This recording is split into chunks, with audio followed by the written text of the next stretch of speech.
Big up, big up, big up, and welcome to the Liverpool 12th Man Show. I am the Liverpool 12th Man, and we are live and direct on the Liverbird today. We are going to be doing a preview of the upcoming game tomorrow. We are fortunate that we have a global panel, so we are going to also be doing a roll call tomorrow.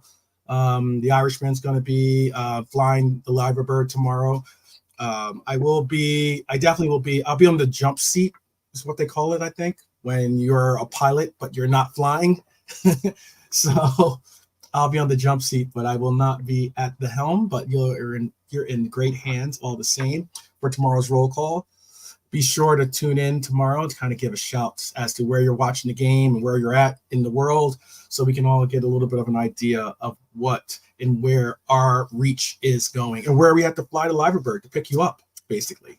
So we are also, like I said, going to possibly be joined by another participant on the panel. But for right now, again, the Irishman is here and like to say, how are you doing, Irishman? How are you? I'm doing well, man. Doing well. Yeah, looking forward to tomorrow. Should be fun.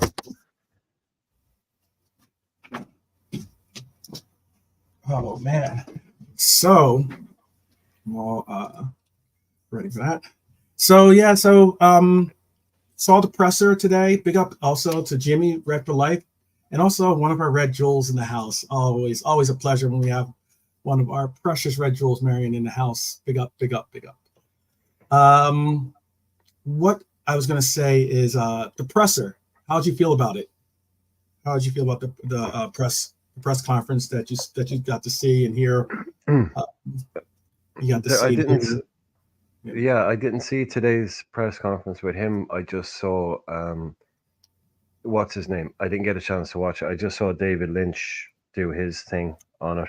Okay. As opposed to actually watching. It didn't sound like there was much really. Was there? I don't think there was anything that stood out, unless I missed the big quote. But it doesn't sound like.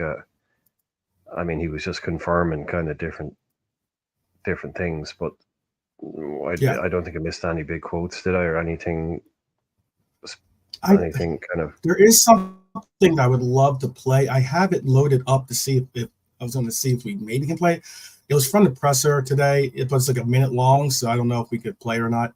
But basically, I'll paraphrase for what it says. Basically, he spoke on the he spoke about the fact that the 12:30 games, so 12:30 kickoffs, and because there was a reporter that I think he's from the Echo. There is since 2017. I'm just doing this from memory. So again, if I'm wrong, please do correct me in the chat. I know you guys always have my back. 2017, 2018, since the 2017, 2018 year campaign, we have had 40 12:30 kickoffs. 40. And out of those 40 12:30 kickoffs since 2017, 2018, we have had 30 of them be away games. So it's one thing that we have games that, it's one thing that we have these 12:30 kickoffs, especially as he spoke on how it's like, he's mindful of the fact that it's a quick turnaround. He's saying we just had a game on Wednesday, a late night game on Wednesday. And then, now here we are being ready to prepare for a Saturday kickoff away at the tough grounds, a team that always plays us tough. And it's never really an easy. There has been one or two, but never really easy grounds to play at. And he just spoke on the fact of like he's mindful of it. He also, there was something that he said was kind of interesting. I spoke on this last year, and I was saying about how a lot of the coaches today are doing different tactics when it comes to preparation, and they have different beliefs in when it comes to preparing for a game. And what I mean by that is some coaches like to take the team and have them sleep in a hotel before the very next game, right? The day before the game, everyone goes to a hotel, maybe especially if it's an away game that is a far fixture or something like that. But for the most part, they'll have them sleep in a hotel the day before. This coach does not believe in that. He believes that you should sleeping in your own bed makes a difference. There's nothing more comfortable than sleeping in your own bed. It helps with your maybe your mental state. So he believes in allowing for the players to stay at home the day before. And then he also brought up a simple thing about, and this is what I spoke on last year about Klopp. For Klopp was practicing late in the afternoon, if not evening time. And I was speaking about how like a lot of those the times that he was doing was more suited to conditioning the body, the biorhythm of the body to be, that's a sports science term, I get it, but like to be conditioned towards knowing that at that time of the day, that's when your body's going to be in turn on sports mode, right? And this coach has spoken on the fact of his training sessions are at noon, 12 o'clock is when he has his training sessions.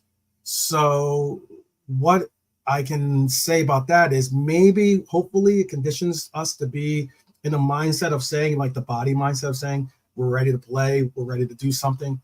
I saw Marion just put in a comment. She says, Slot said every day they train at that time, so that time didn't seem to phase him. Let's wait and see. And that's what I was getting at, Marion, too. That's exactly what I was getting at. Is that hopefully, having these players be mentally conditioned to knowing that they're going to be engaged at 12 o'clock, despite the fact that they're not normally playing games at 12 o'clock. Well, they are now. You know what I mean? Go ahead. You want to say something or respond to it? Yeah, that was one of the things he said, wasn't it? I saw someone quote. He said, I must be a stupid coach if 12 o'clock is a problem because I always train my teams at 12 o'clock. Yeah, or something. basically, I did. Yeah. You don't play most games at 12. You play most games at 3 or later. So, I mean, I get, he's kind of might be ready for this one. Look, he's the one getting criticized now, or not getting criticized, but people are kind of saying like, why isn't he making changes? But they'll criticize him and want him to win games, right? And they say, why isn't he making changes when we've got a game now and a game? Well, it's not his fault that we have a game on Wednesday night and then a game on Saturday morning, and he's expected to win. But then people say, well, why aren't you changing players? So he's been fairly diplomatic about it so far. He's not complaining about things. He's come in. He said, other than the League Cup, we have the same amount of games in Holland. The league is longer here as well, and we have the League Cup, and we have extra games in the Champions League this year. So I'd probably add around 10, maybe 12 games to his schedule that he'd be used to. So he's not had a big injury crisis yet. He's not had to come back and bite him yet. Everything we're doing so far seems to be working. I think they can play. Get in on Thursday, maybe do some. Yeah, like you're not going to do much on Thursday. Yesterday, then you'll have some training. Like you'll be debriefing from Bologna on Thursday. You'll be going through that. You'll be doing some whatever stuff, not heavy training. So you've only really got Friday. And then you've got to get that to prepare for Palace. That's just one bloody training session, basically. You can call it one day, but how long is a training session? Some hours and a few videos and a few talks with different people. There's not a lot of time. It's an incredibly quick turnaround. So we're coping with it manfully so far. Are these just whatever we're doing to keep these guys fit and available is the most probably. Yeah, but it's probably the most vital thing to our success so far this season. I think has been able to basically put out a rock solid team week in, week out. So yeah, fingers crossed. But yeah, he's answered. He's meeting stuff head on. As, Right for Life is saying, I like him in the press conferences. He speaks, shoots from the hip. But like you said, he doesn't lose his cool. Yeah. but he gives you good copy, as they say. You know, they're not boring conference. They may not be like the world's most exciting to kind of watch, but the things that he says are genuinely interesting. They're not a lot of times with coaches you get very little from them. You know, maybe he'll change over time Right. when he realizes, like, you know, being that direct about some players need to do better. Maybe it won't always go down so well. But no, I like the way he is at the moment. Although I don't think he gives away anything he doesn't want to give away either. Right. That's very important too. I know that like sometimes you hear coaches kind of like give a little bit too much information away, you know, or maybe give something that a team can use just to get as motivation or the likes, you know. Good seasoned coaches that understand PR will give you basically very political answers, you know, and he gave a couple of political answers when it came to the contract situation. Is now, you know, how it's almost like before almost every game, it seems like that question is one of the questions that a reporter asks him, and he's kind of like to the point where he's like, look, you know, I'm just going to, I expect it, but I mean, at the same time, you know, you should expect the same type of answer that I'm about to give you, which is, you know, we're good. Nothing to see here. And to keep it moving. Yeah. Let me see this one thing too. Hyler says England, the only league amongst the best in Europe who doesn't give a damn about the teams playing in Europe, except the bare minimum to apply the actual rules. Why is that? Look, what's he saying? Oh, I see what he's saying now. I get what he's saying. Yeah. I can understand exactly what you're meaning. It seems to be that always, for some reason, the Prem always seems to be one of the last to. They're not very proactive when it comes to changing the rules or adjusting the rules to accommodate players or teams or even the fans. Sometimes they tend to be the last to do that. But it's TV. It's the TV. The TV is what puts the money in. They tell you when you play your games.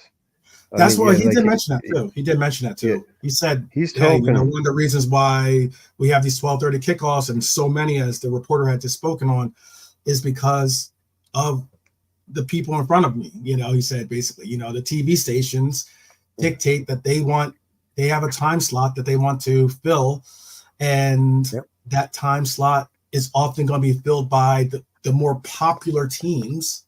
And Liverpool is by far one of the most popular teams in the world. So nobody's watching Wolves v Bournemouth. In the 12:30 slot. And when you like, we spoke about this before, the amount of teams that have to get a live game on TV. Like Palace will have to get X amount of live games on TV. So what game are they going to show at Palace? Do you think they're going to show like Palace versus Brighton or Palace versus Southampton? No, they're going to show Palace versus Man U, Liverpool, or Arsenal. So it's us that's getting put in there. It's not about that they don't. It's the amount of money that they put in, Hyler, that gives them the power to do these things. They pretty much not control it, but they can move games around. And the Premier League is basically beholden to them. But like he is talking about, like in Holland, like where Ajax will have a big game against Real Madrid in the Champions League on Tuesday. So they'll basically give them a weekend off. They'll just take their weekend game away and play at a different time. Like, could you imagine doing that with Liverpool in the Premier League or Arsenal or well, they won't be doing it with United, but Man City. They're saying, we're going to give them a week off so they won't be on TV this weekend. Yeah. You know, they'd lose their minds, man. They would lose their minds. Yeah. Yeah, they would. Absolutely. Trying to think, like, what was that? What was last Monday night game was what? Southampton versus who was it? Bournemouth, right, or something like that, right? Yeah, it was Bournemouth. Can you imagine that was like? I mean, they usually try to aim towards getting good Monday night games as well, you know. And you can only imagine. I guess it's different. Like, as in, I can understand that if I was a board member of the Prem, or I was a representative of the Premier League, my initiation, I would have an initiative to put teams that don't normally get the spotlight in those 12:30 games or in those Monday night games, simply because I get that it's not going to help with numbers for the league, for the television stations, but it will help in the sense that those clubs will get some type of spotlight attention. And that's me just speaking on, like, from my own perspective and my own, like, I know that's they not will gonna, get them. Yeah, they will get those games. Yeah, they will. They have to. Like, they have to. Like, it's just that we only remember it when we have to play them and it's on TV. Yeah. They will. Well, you will see the reason a why he did Palace mention and a that, West Ham. though, 40 games is a lot, though. I know. Oh yeah, no, the numbers up there, but that's. Yeah. I mean, that is mainly due to, what's the phrase? The price of success. That's the price of how popular we are. People want to watch us on TV. Like, all those 12:30s will have been on television. Yeah, it's because of how popular we are. There's just something that I saw, and I know that we're all going to have our own biased opinion, because the majority of us, if not all of us in the chat, and especially on the panel, obviously, are Red supporters. Do you think, and this is just, there was a time when maybe you could have argued this, but I don't think any longer, but still, do you think that AC Milan is a bigger club than Liverpool globally? There was I think it was, I'm going to say it was Rory, or it was someone I was watching someone, and they were saying how that AC Milan is as big, if not bigger, of a club than Liverpool. It was an off-topic question. I know, I get that. And I know that some people out there might be like, I know that might be their quote unquote second team, or however people like to reference it. But I mean, it's not a million miles off. I thought maybe it's not a million miles off. It's not a million miles off, but not that long ago, it would have been quite close. More of a conversation, I think, right? But it's just that in the last 20 years, it's just that, forget Liverpool, it's just the Premier League has become globally more dominant. So if you're a big Premier League team, you almost kind of that way. But say, like, AC Milan, they wouldn't be, but at a time they were, definitely. Maybe. But in recent times, when we played, I heard he was saying that he was going off the point of saying, because I think they were commenting on something, because we had just played AC Milan, but they were saying how, like, it was just interesting, and I was like, AC Milan, historic, legendary club, have had incredible players. One of the best clubs, certainly in Italy. One of the definite, like, big clubs in Italy as well. But I think that it kind of leveled off with the appeal of the Italian league, not as big as it used to be. And also, I just don't think, because AC Milan has not really performed so well in Europe, much less sometimes even in their own league, I would say that they're not on that level. No, bad takeovers. Maybe they've been taken over about 3 or 4 times in the last 7 years. Like, I think they were taken over 3 times in 4 years at one point. And that ain't going to help anybody.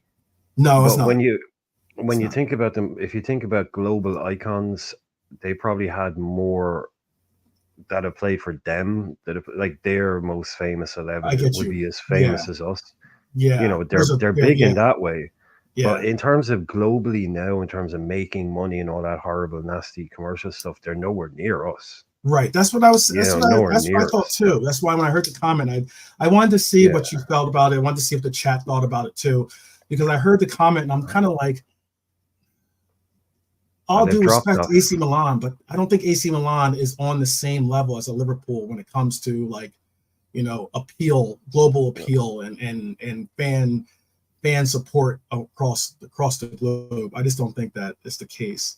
But all the same, no. But I'm sure some people. Yeah, I'm sorry. Go ahead. I wouldn't fight an AC Milan fan about it, because they are one of the biggest. They are, like. you know, they are one of, but that's just name wise and recognition. Like, but the last 20 years, they really have They've dropped fallen way off a off. little bit. Yeah, I You get know, it. No, I trust me. I don't. I yeah. think Like, conversation got I'm an started Inter off. fan. You know, I don't Oh mind no, it. yeah, You know, yeah, no, I get you. I mean, I hey, props. somewhat keep an eye on them because I yes, right. Redbird owns AC Milan now, and also you know when it comes to their club, also Pulisic, who's a U.S. men's national team player, plays there. So you know, I've been keeping an eye on his performances out there with them. He's on fire for them right now, currently. So like, I'm glad to see that. That's why I keep an eye on it. But I heard the comment, and I thought I'd bring it up. I'm sure people are out there going like, why is AC Milan catching strays on a preview show for Crystal Palace? But I just wanted to ask Yeah, that question. That's all. yeah. No, I'd be Um, proud to support a club like that with that kind of history. oh yeah, absolutely. Very, very incredible history. Obviously, I mean, the team we played in that Champions League alone has like the names on that team alone are Ridiculous. ridiculous.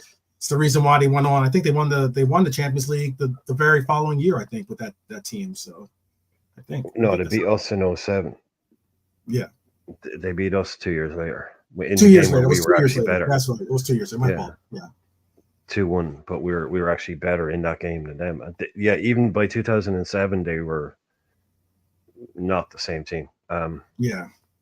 But Yeah. anyway, yeah, like you said, it's the Crystal Palace. We're supposed move on. to be doing the red and blue.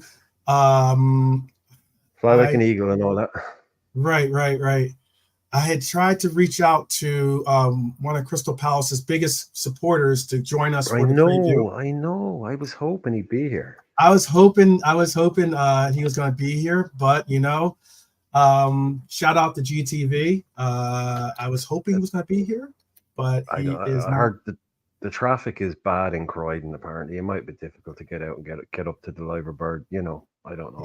Yeah, maybe. But all the same, he's always welcome to be a part of the show, and definitely big up to the Barcelona, Liverpool, Crystal Palace fan. GTV. Yeah.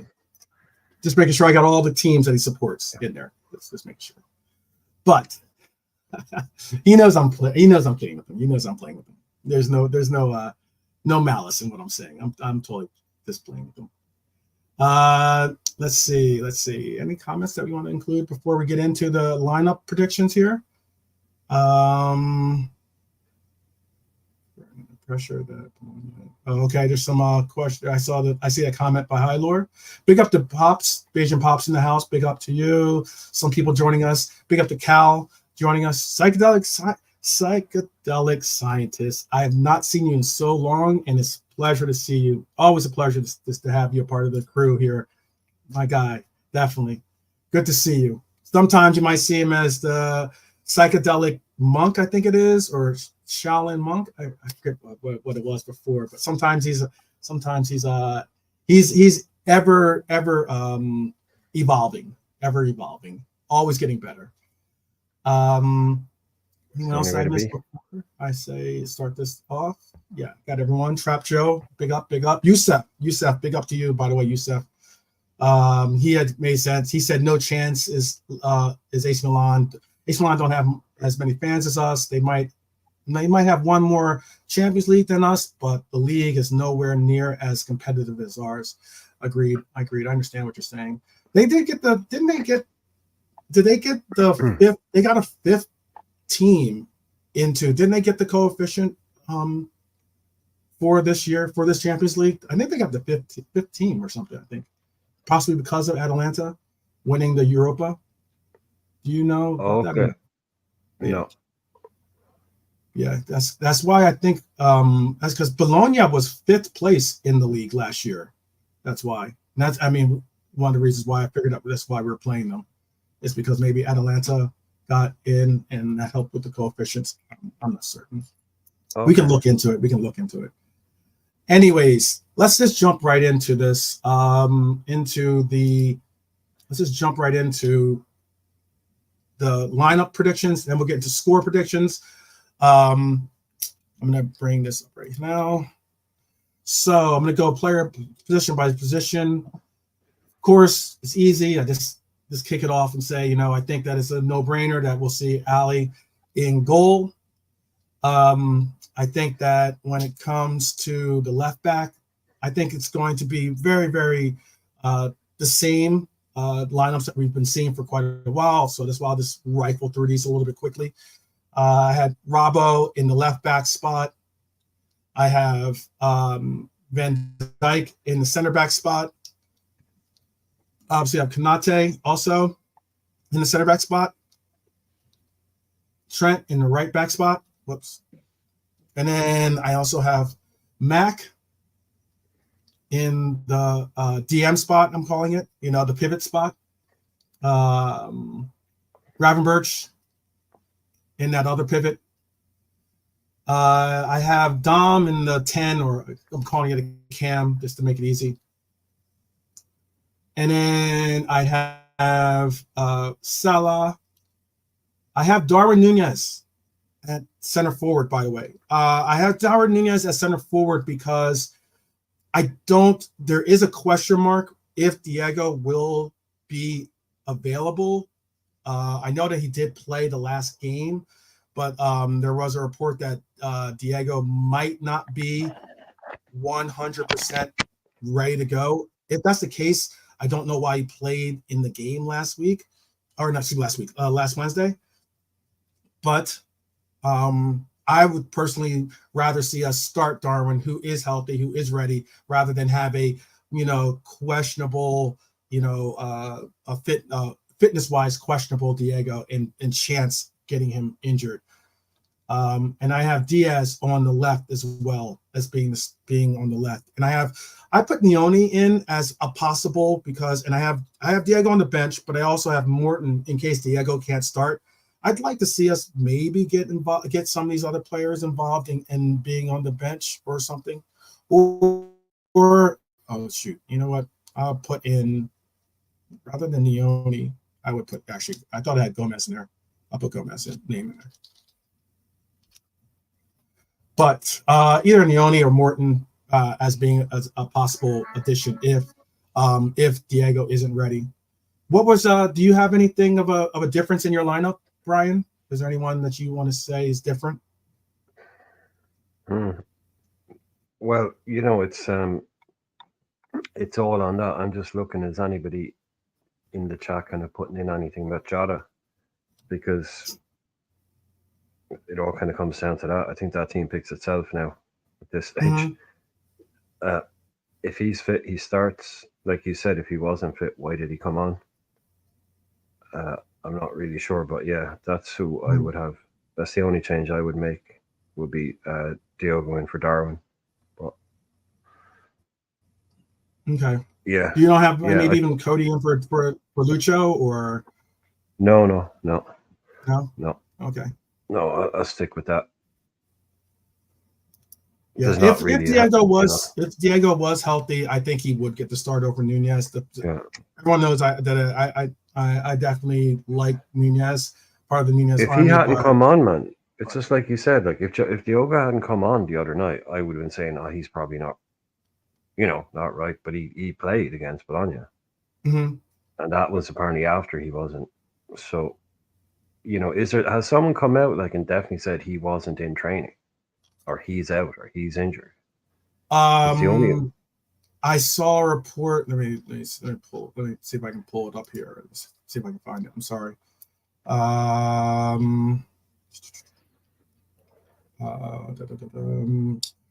Let's see. So, Palace. This is. Let's see what it is. Yeah.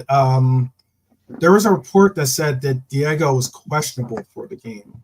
The only ones that are on the list of being out are definitely out are Chiesa and obviously Elliott. But there was I'm looking for it in my notes here. I thought I put it down, but I guess I didn't. I did see though that Diego was a question when I did pull it up. I think it was on. I want to say it was on 90 minutes, but I can again look for it again. Yes, this is who Palace is going to be without too, by the way. Richards, U.S. men's national team. Christopher Richards is possible with a thigh injury. Corey is out with a toe injury. Riyadh, is out with a knee injury.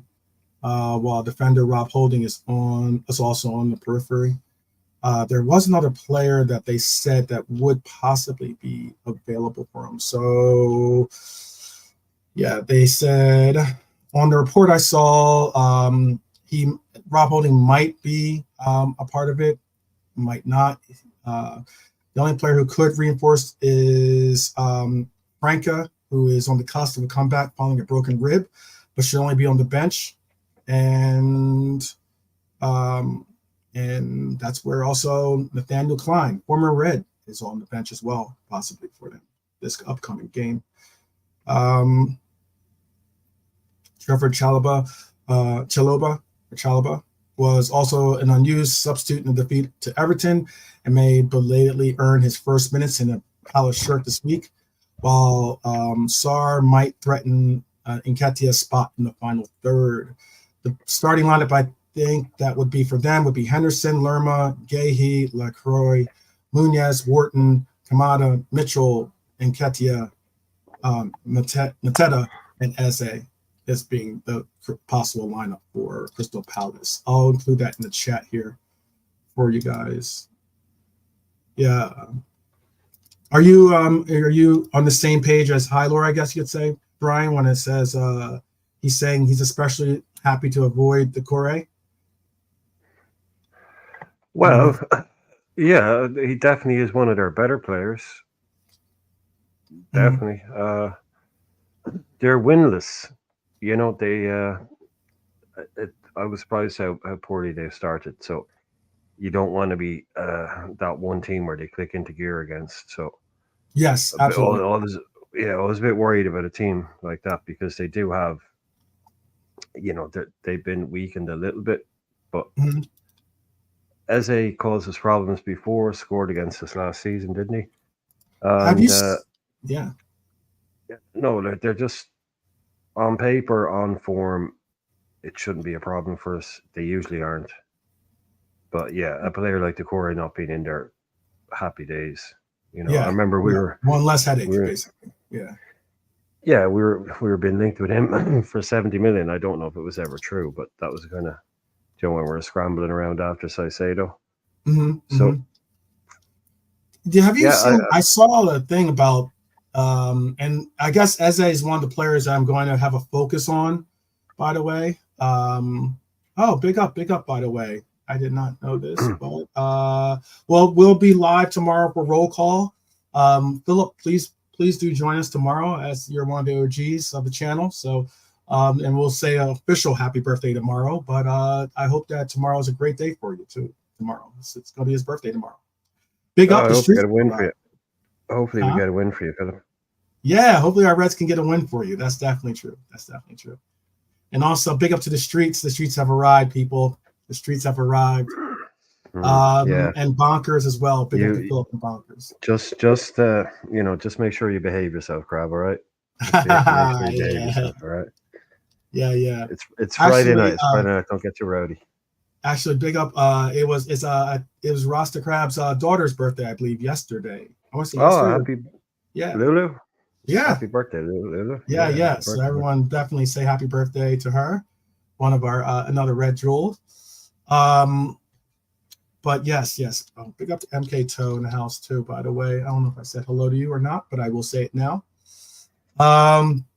So this is the lineup I thought would be our thing. We can jump right into also, what are the score predictions that you have for this game? Guys and girls, guys and gals in the chat, please do put your score predictions in the chat so I can bring them up and include them in the conversation. If you can, put in who you think is going to score too, by the way, if you can. If the crystal ball is showing you that, yes, definitely. Psychedelic Scientist says 3-0 win for us. Okay. What do you have? What do you have tomorrow? I have 3-0 win too, by the way. I have 3-0 win. What do you have, Brian? Yeah, I got pretty close the last time. Mm-hmm. I had the last time I had 2-0 Salah and Diaz. Yeah, And it yeah, was yeah, yeah. Got 1 out of 2 on those shots. Yeah, yeah, well, it was 2-0 on Salah, so kind of 1.5. yeah. But no, I'm gonna go for the same. I'm gonna Oh, go for okay. the same. Yeah, I'm gonna go for 2-0. And yeah, and I was close because remember, if McAllister hadn't touched that, Diaz was right behind him to tap it in. So I was bloody close on that one. Yeah, Um, yeah, yeah, yeah. Yeah, so, you're but I'm right. gonna go I for wasn't expecting him the to same. be again. I wasn't even expecting him to be in that spot. To be honest with you, I wasn't Yeah, expecting him to be there. That's normally Diaz different story, but I wasn't expecting him to be there. But you know, yeah. So yeah, no, I'll go 2-0. I think is I can see 2-0 becoming our almost go-to score, as it were. It's very much what we do: control games, score a couple of goals, but don't go crazy. mm-hmm, mm-hmm. And it's an early game. So yeah, that sounds. I won't be going big on this one. I won't be going high fours or fives or anything like that. I won't be doing that. As much as I'd love it for Philip to get one on his birthday, get a big win, I Mm-hmm. still think it would be 2-0. I was just going to bring up. I see CP is going to be tough. 1-2. Rasta Crab is saying 3-1. Jimmy is saying for us 2-0. Marion saying 2-0. Cool, cool.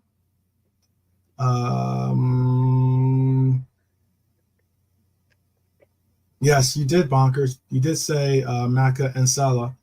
I had a 4-0 win for against Bologna too. I thought it's a little bit. I'm a little bit less likely to pick really big scores lately. The way that we seem to concentrate more on control and controlled bursts of offense. But let's see who else. Bernie has 3-1. Diaz, Mo, and Dom. Bonkers has us winning 3-0 with Salah, Diaz, and Trent scoring. Okay. All right. And Cal has it 2-0 to us. Okay. Okay. It's a big game for Crystal Palace. Hyler's putting that too. Okay, we can get Trap Joe's score in there too. 2-0. That's what Trap Joe says. And also Cal has Salah, BVD as the scorers. Yes, tomorrow. I'd like to. I could see that happening too. By the way, Cal. I think it was the Lick that almost got us in their win, Manchester United's win against them. It was either a win or a draw, one of the two. But when they played, the Lick almost got a header in there. They're apparently not doing too well when it comes to controlling the aerial duels. So I'm hoping that either VVD or either Kanate could put in like a corner for us this time. There was something else too. I was going to say this earlier. Eze. I've seen some. It seems like YouTube likes to, whoever we're playing, it'll introduce some other content creator from that club. This is for me to go and journey into watching their shows. And something that I saw was that it was a piece called Eze basically has a lot of pressure on his back to perform. He hasn't necessarily done too well. I'm not saying that to try to incite him to do well tomorrow at all, and I don't want to see that happen. But apparently, Eze is underperforming in when it comes to Crystal Palace's needs. Do you think that Eze has to have a big game tomorrow for Crystal Palace to really do anything against us? Or is there another player that you're worried, or not say worried, but you have your focus on as trying to take out of the game tomorrow? Well, they have players, like every team, they have players like I think Hyler mentioned him there, Mateta. He can be okay. He caught fire a little bit when that new coach came in last year. started scoring a few goals. But Palace have always had this kind of, for the longest time now, going all the way back with Zaha, they've had this kind of talisman thing where they've had one player that's kind of, has that, give him the ball and he'll go and create things, kind of pressure on his shoulders. Right. Elise gets out of there. Right. Eze was performing before Elise. Elise comes in, Eze drops off a bit, Eze gets an injury, Eze comes back, ups it again. So Eze was always the kind of Zaha heir apparent, the Zaha replacement. And it is a club that's always had, that kind of thing there going on.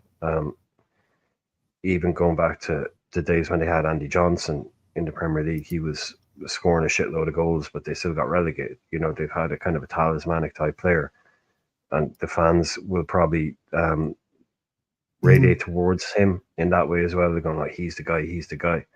And that wasn't fair. I think you saw the best out of him when Elise came in, and you had him, and you had Mateta and Jordan, Andre Jordan, Andrew, I can't remember, was an underrated player as well that could do well and help link those two young guys that were coming up and older head and help them on the pitch, but now he's lost his partner in crime a little bit, and it's all on his shoulders. So especially the start that they've had, because Palace are always one of those clubs that can just pretty much go and finish in 12th or 13th for 8 years and nobody really notices, but they only have to have one off season and they're gone.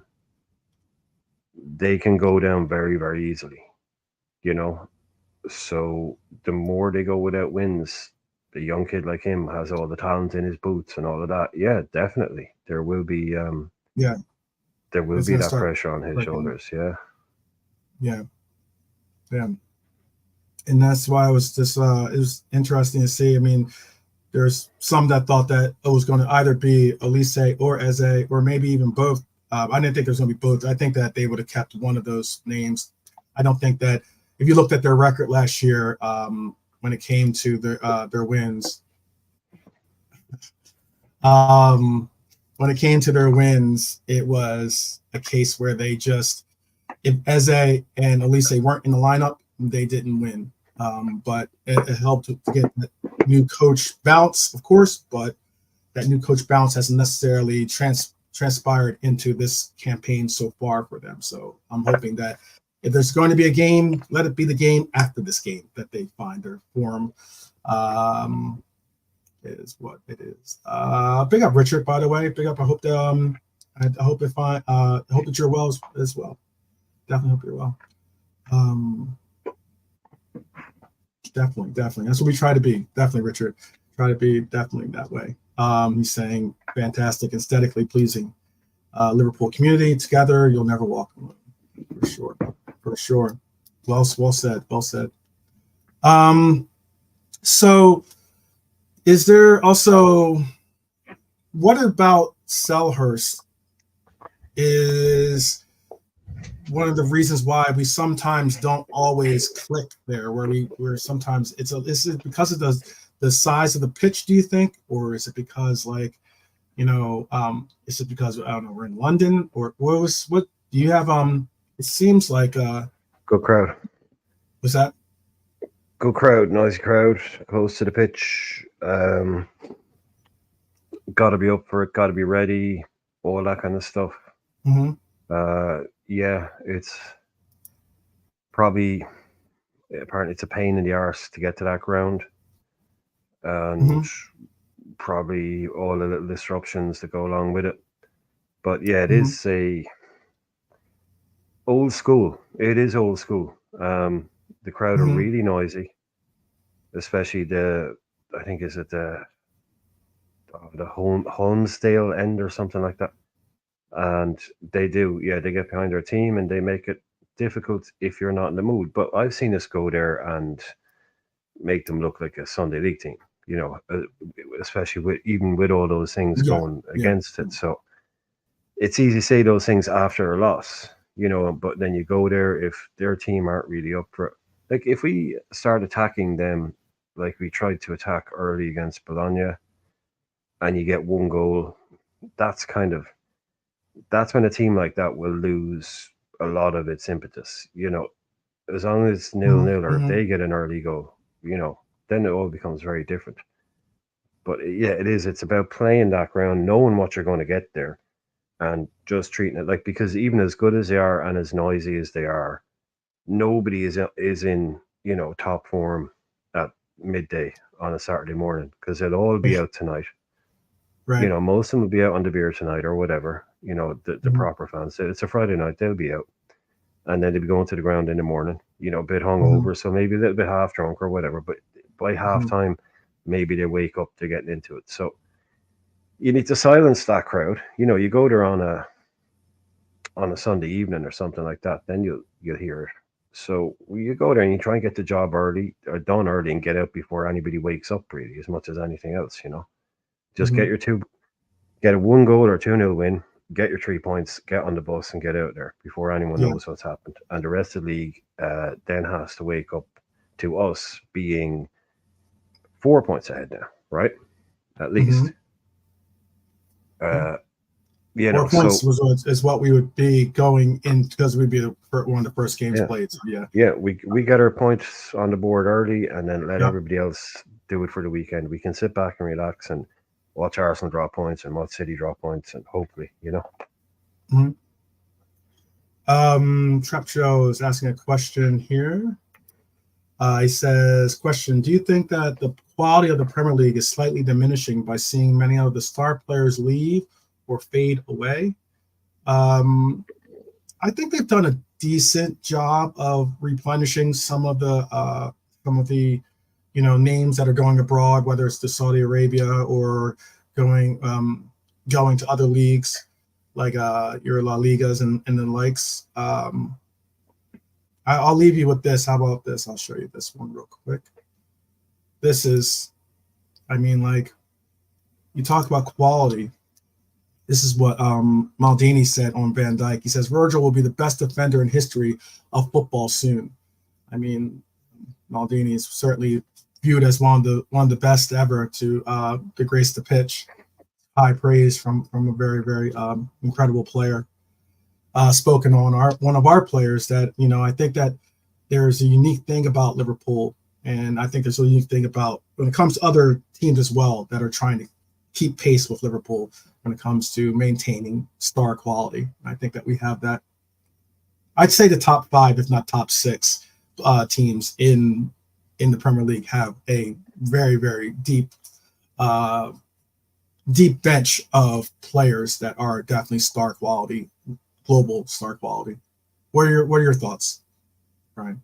And you can reply to this if you like. I just wanted to bring this up. I just like giving praise to my captain.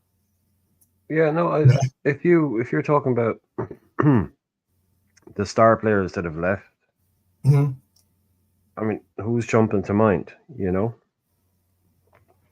Who have they lost? Who has gone? Trap Joe. Who have we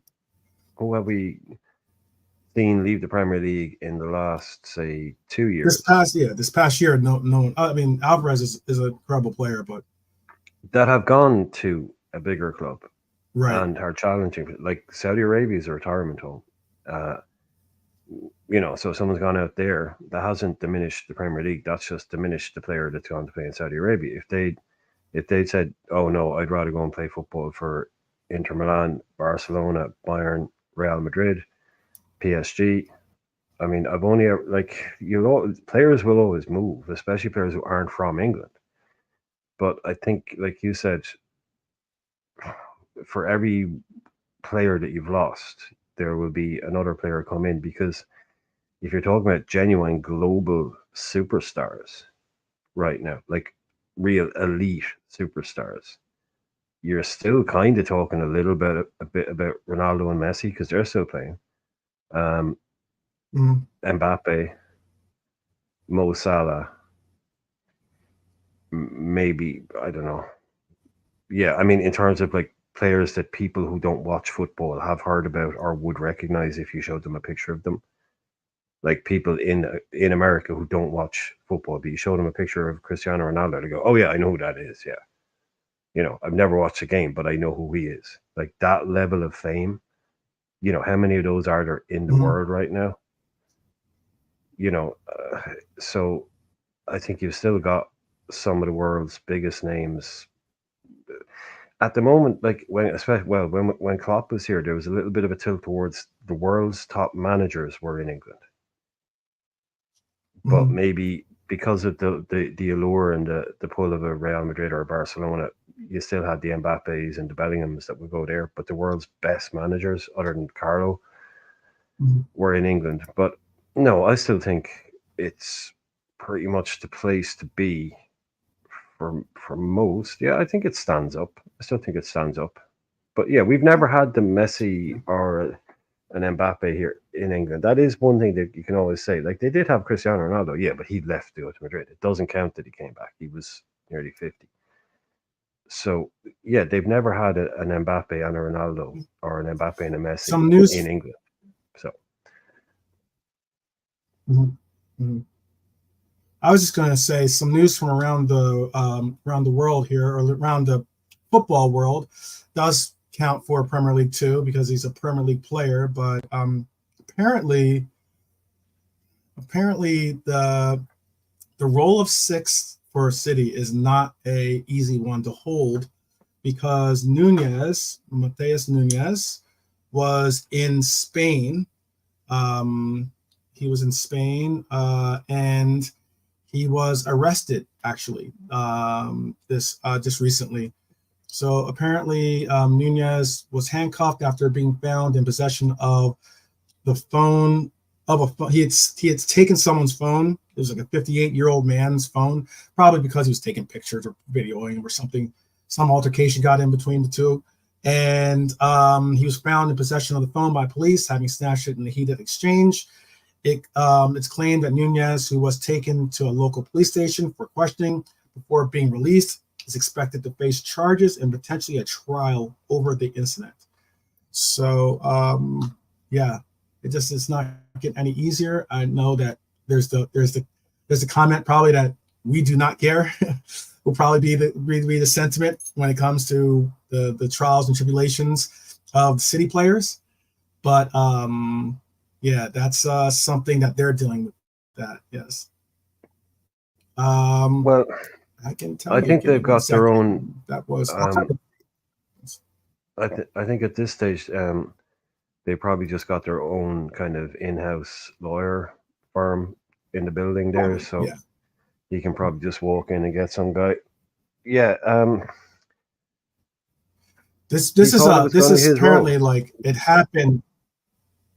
I guess this is how long ago it was too. This happened on September 8th, but it's just being reported now. Apparently, it's just been the report has just been released now, so that's why. So I think he's going to be probably facing this charges pretty soon. But September 8th was when it happened. But this article was just published on October 2nd. So that's, I guess, maybe someone came across his name and finally was like, wait a minute, that name sounds familiar. And when they were reading the blotters of police records and stuff like that. But you're right about that. Yeah. It's kind of crazy.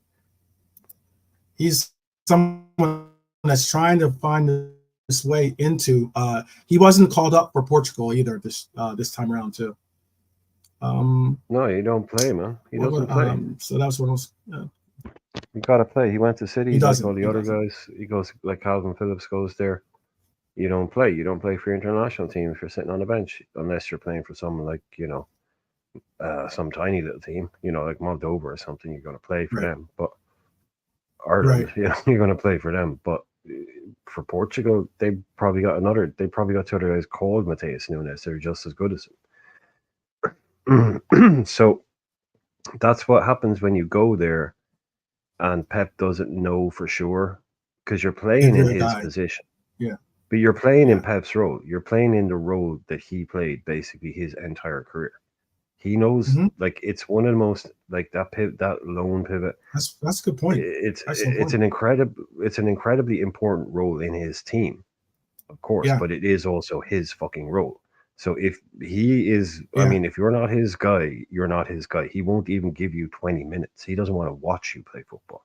He'll pay 60 million quid to find out whether you are or not, but he won't know until he gets on a training pitch, and he will turn around probably to an owner after 5 games ago. Yeah, no, he's not the guy. He's another Calvin Phillips. He's another. He's not the guy. Jack Rodwell. Yeah, he's another. No, Rodri's the guy, but I mean, that just shows you his kind of elite level of what he wants in that role. So, I mean, it's broken many a player to go to, like, he nearly broke Grealish, Calvin Phillips' career is probably finished now. Calvin Phillips' career is probably over now. Like, he was on the verge of going to Liverpool for 50, going to be anchor in the midfield for England for the next 4 years, because he's nearly 27 now, I think 28. Now he's gone to West Ham. Looks like he can't play football anymore. Well, just because Pep broke him. It's you got to have the balls to back yourself to go there and know that you're going to be under some really harsh scrutiny. Like, you think you might be brilliant, but that might not be good enough for him. And he's going to let you know. And he's going to. You could say the same maybe for Jack. I mean, I don't think Jack Grealish is broken, but you could say, he came Jack close. Grealish has learned. He's getting close. Yeah. No, he sat him down on the bench for the first year. Second year he played him, he won everything. Then last year again, he kind of barely played him at all. So and Grealish seems to be able to kind of get on with it and know that this is just Pep. I'll be, again, in 2 months' time, I'll be back in the team and I'll be playing every week. But it's happened to a lot of players there. Like, and you go there as this guy, as a Nunes or a Calvin Phillips, and not only are you not getting off the bench, he'll take off a Rodri and he'll bring on fucking Rico Lewis, or he'll put John Stones in there, or he'll put Gvardiol in there, and you'll just be looking at him going, "Come on, dude, you're humiliating me here now. I'm an actual DM, a number 6. You bought me for 50 million quid. Right. Come on, but I'll just leave now. Right. Just if it's cool for it, let's just get this done, and I'll just get my coat and I'll just leave because this is pointless." Right. I'm trying to think who the other guy that didn't quite make it from there. There was another guy. Can't remember him. At City? Yeah, kind of like earlier days. Yeah, he has his favorites. He certainly does have his favorites, and does not matter who you are, he will get in your face and tell you. As we've seen, he did against Holland, and in front of cameras, knowing that the cameras would be on him, and he still did it, which was kind of like, sometimes if he's got it set that he wants to say something to you now, there and then, he will say it. He will not hold back. Richard's asking, could you please advise on the most suitable defensive midfielder to acquire in either January 2025 or the subsequent summer transfer window of 2025? I still think that Zubimendi is going to be a target that we possibly look at pursuing. I don't necessarily know if it's going to be the one that we end up getting, but I think that we will revisit that in January. I would like to just say that sometimes I hear that people are like, you need a plan B, or maybe you should just go out and just get. I don't think it's about just getting anyone for the position. It's about getting the right player for the position. I know that Real Madrid is possibly looking to or open to possibly moving on from Tchouaméni. That could be a viable player. I would love to. I mean, if they were ever think about leaving Camavinga, I would love to see Camavinga in red. But to me, it's about getting the right player that is going to be sufficient and fit the system properly. Not just getting any player. Like, as I'm sure you could get a player that is, a decent player or the likes. But for me, it's about getting a quality player that not only fits the system too, but also fits the Liverpool model. Brian said it before a bunch of times, the no dickhead policy type of model as well. There's a lot of like cases where you'll go and you'll find people that just don't fit in with the group, and you don't want anyone to like kind of upset the apple cart here. Because I think that we have a great team that seem to be very, very well connected and bonded together. Do you have someone on mind, Brian? I hope we bring back Bajcetic next summer, but Yep. that's that's Yep. one of those that could be anything kind of things. Yep. I It's a great call. suppose Great shot. I still have a little bit of an eye on Zubamendi, but in terms of that role, yeah, we kind of saw like coming up to the end that there was no real obvious standout candidates that like us with our kind of not as in-depth scouting knowledge as the club would have as the kind of players available out there. It's easy to say some of the big names, oh, bring him in or Mhm. whatever, but I think it, like you said, it was obvious that we had a kind of a narrow focus on the type of player that we wanted towards the end of the summer window. Maybe put all our eggs too much in one basket, but yeah, I think you might have a similar scenario in January. It might be. I'm hoping for a player that maybe we haven't really heard a lot about or we don't know Right. that's come in. Someone that we bring in a January from Holland for 15 million, and he's that type of player. Right. And he's not super high profile. He just comes in and really fills out the squad a little bit. Maybe something like that. But I think, yeah, again, that market, as we've seen, it's not It's it's not not as overly deep as stocked. people think it is. I don't think it's as deep as, I mean, like, Not that I'm can not a, improve us. We can fill yeah, out the squad, like I just said, and I didn't just mean fill out the squad. That's easy to. But to someone that can come in and get on the pitch and contribute and is affordable, because that will be a right. thing, and all of those things, some like again, like fits the profile. Hmm. I think once he's had more time with his feet under the table and the lads, I think there will be moves. But yeah, I don't have a name. I don't have a name to me. Oh, we need to go and say that guy at Torino or that guy at Mönchengladbach or that. You know what I'm saying? Hmm. I Hmm. don't Hmm. really. Yeah, to be honest, man, I really don't know. Like someone like Chumani, like that's an obvious deal you go and do. Oh, Yeah. I'd like to say there's a great shout with Bachatic. And also, I mean, Tyler Morton is actually someone I hope that will get the opportunity to further develop. And I know I'm not saying Leone is he's going getting to be. bench time, isn't I'm he? not saying Morton's Leone is going to popping be up on the bench. Yeah, yeah. I was going to say I'm not also Morton, saying yeah. that Trey Leone is going to be is going to be an outright six, as in like a destroyer. Any words of that, but we have seen him play in the pivot, and he obviously is someone that I'm looking very forward to see develop and get opportunities to showcase his talent. So, as much as we want to go out and get talent out there, sometimes we might have the talent already here. It's just that they haven't had the opportunity to showcase the talent. So, I mean, I think all of us could say that very much so for the player again that just got the Standard Charter Player of the Month. He's also a name that is on a nominee. Hopefully, you guys go out there and vote for him. But he's a name that is on Player of the Month for the Premier League in general. So, and that is Gravenberg. So, yeah, I don't think there was. I put a tweet earlier about how there's people that were saying Gravenberg wasn't Liverpool level. He wasn't. He'll never be able to play as a six or in the pivot. He won't be able to do this or that. These to get rid of him. Or it was a mistake in buying this player. And now all of a sudden, a lot of those people have have zipped it somewhat. Well, necessity is the mother of invention, and that can happen. We talk about sliding doors a lot here. You Yeah, know, absolutely. a Tyler Morton, because we don't have anybody else, right? He's getting If calls, we huh? if we had if we had Chimani, Morton doesn't play. Nope. You know, something like that, or Nope. Gravenberch doesn't get these opportunities. I think, by the way, he is well.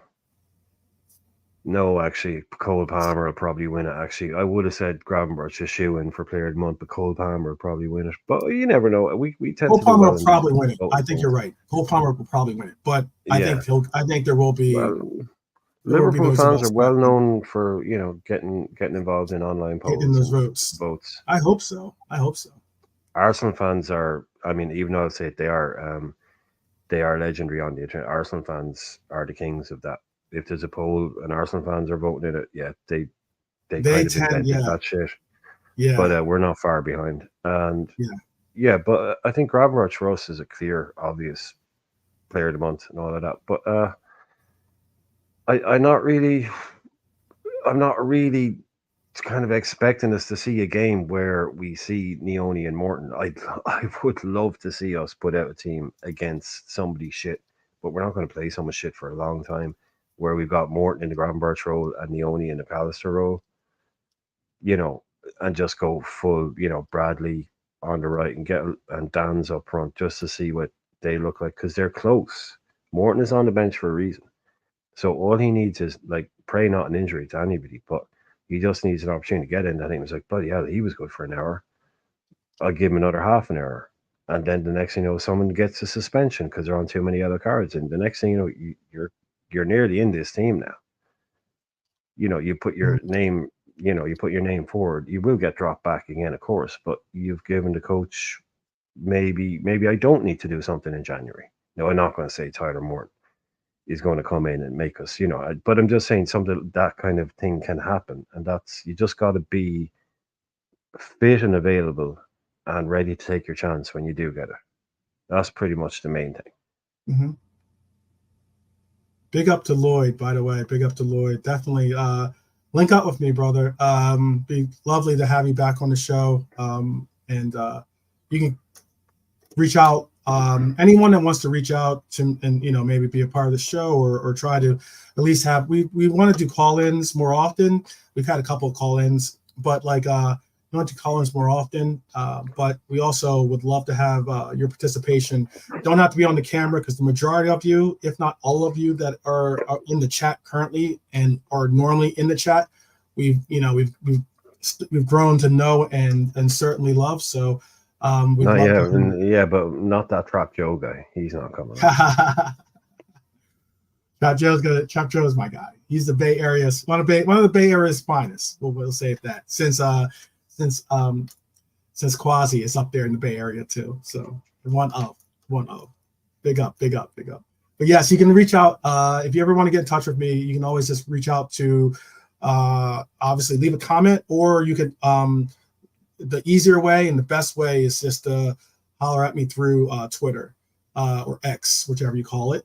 It's pretty easy. If you put Liverpool 12th man, actually now I pop up if you put it in the search. But if not, I'm also known as my handle on there is the Reds 12th man. It's in the bottom right hand corner if you want for Twitter. So I guess I gotta change the symbol. I guess because I saw the old Twitter symbol. But links in the description, no doubt. Yes, for certain. It is in the description, always in the description.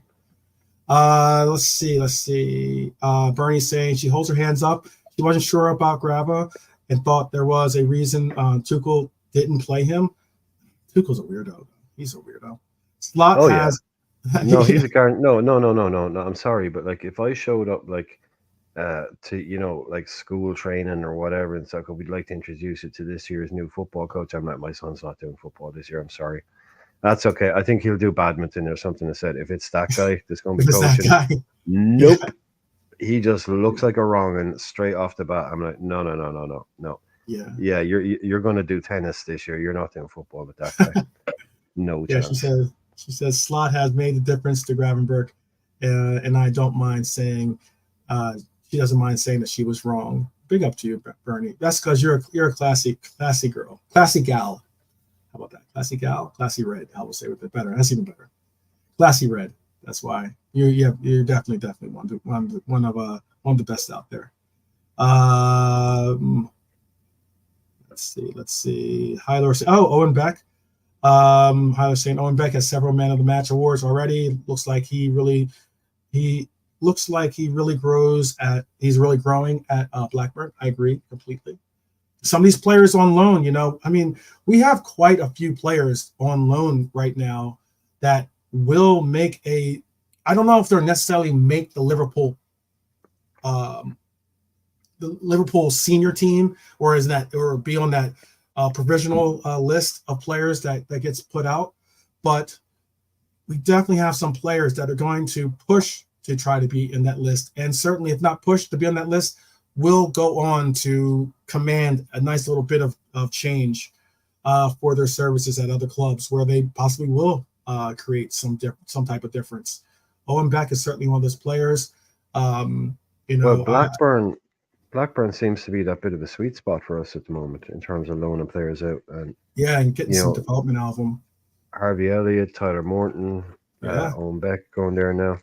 Yep. I've always said that my preferred destination for that kind of finishing school year kind of thing for a Premier League player is the Championship, because it's incredibly competitive, and it's it's close to home as well. You can keep an eye on them, and things are easier, but it's also a super competitive league with a lot of games and a lot of time to play football and better coaching now. So we seem to have a good relationship with the people at Blackburn in terms of symbiosis, in terms of what we want and what in working together, in for the benefit of each other.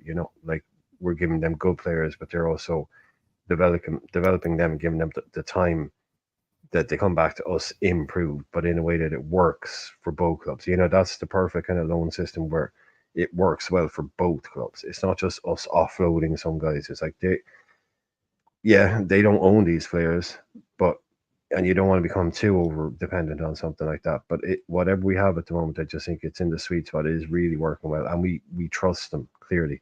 And Blackburn really isn't that far from Liverpool, so all those things probably work really well.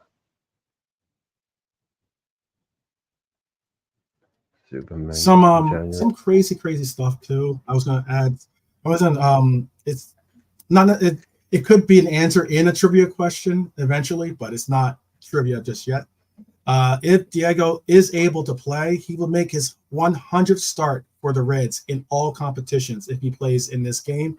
If he gets to start in this game.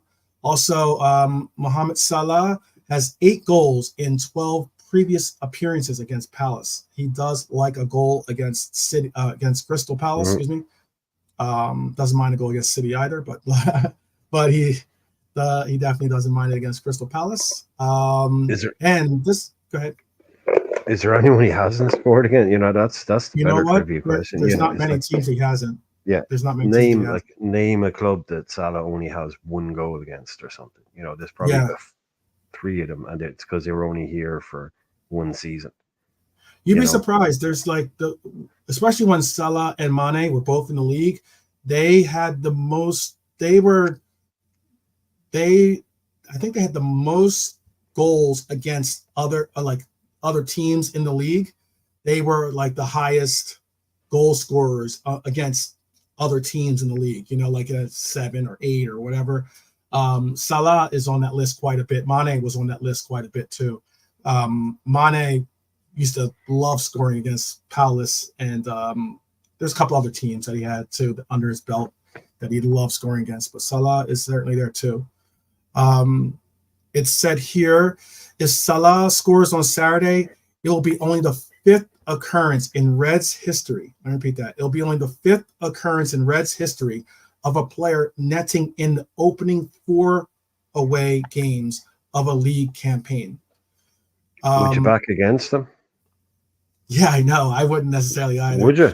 Would you back? No, literally. Would you? I wouldn't. Yeah.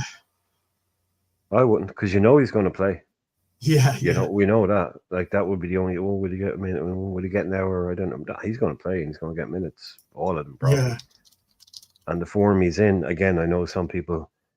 Okay, I'll just caveat that in the goal scoring form, or the end product form that he's in, even if he's not playing well, he's doing something every game. I would absolutely back him to score against these guys again tomorrow.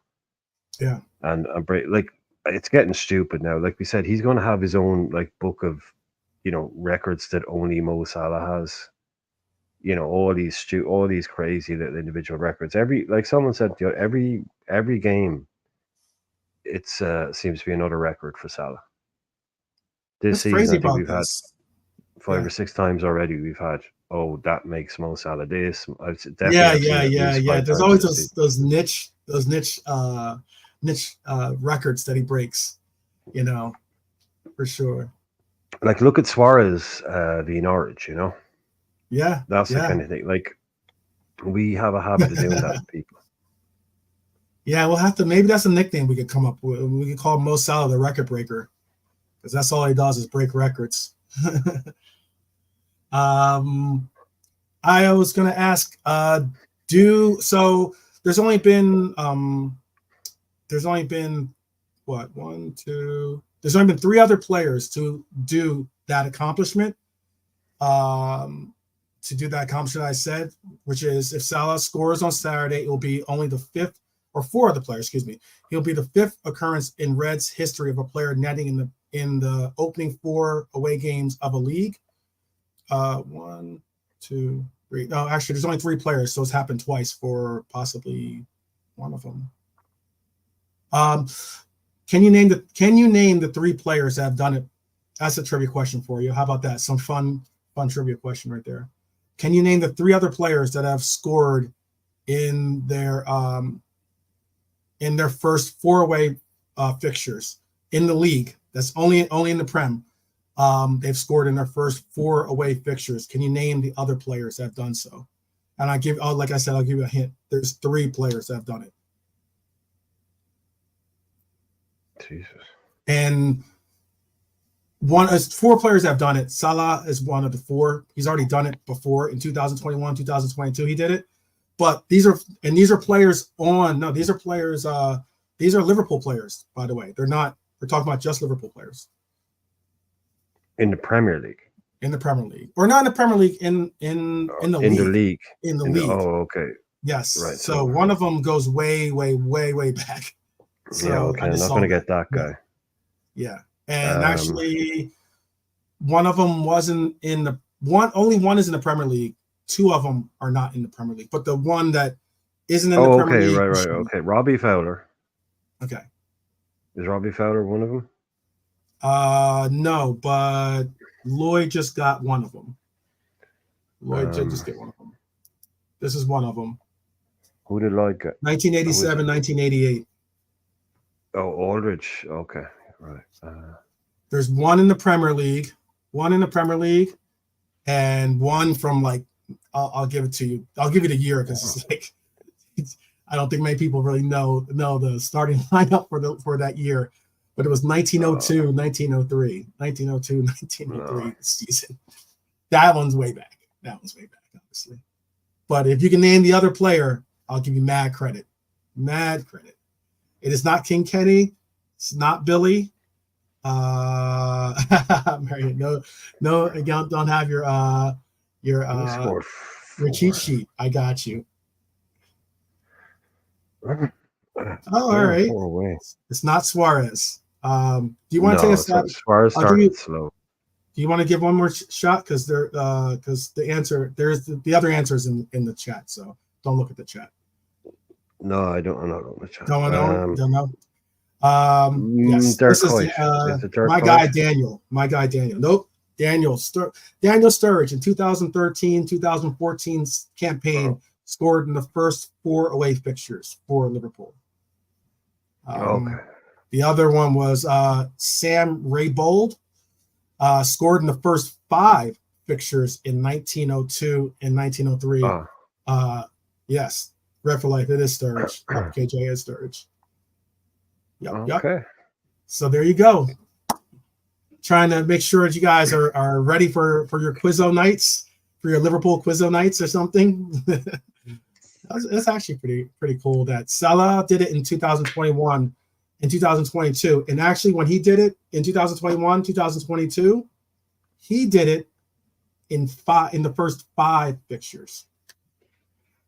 He 5 away fixtures. Oh, he had one extra. Yeah. Yes. See, it's Mo. Yeah. He has to have the record. He has to have the individual record. Right, exactly. That's why it says 5th occurrance, and there's 4 names with the 5th occurrence because he would be, if he scores in this, it'll be the 5th time. Yeah.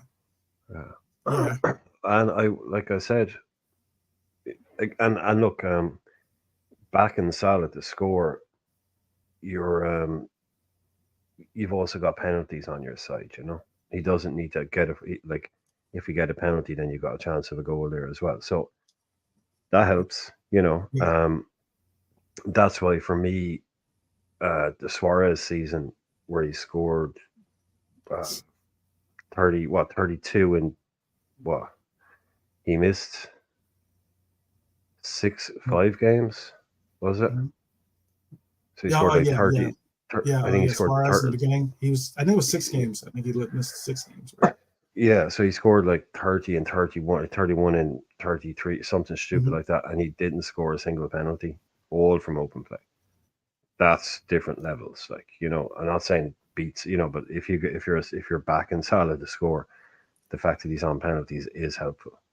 But I was just trying to I got think. another trivia question for you too when you're ready. No, but This wasn't I was just, because when you were asking about that, I was thinking like the guy scored in his first 4 away goals. He's obviously a goal scorer. He's obviously a he's serious obviously goal scorer. scored a bunch. And I was trying to think like, I was trying to go through our strikers because I wasn't even thinking Stevie or anybody like that, and I totally forgot. Yeah, and as I am probably want to do a lot, I do tend to forget about Daniel Sturridge.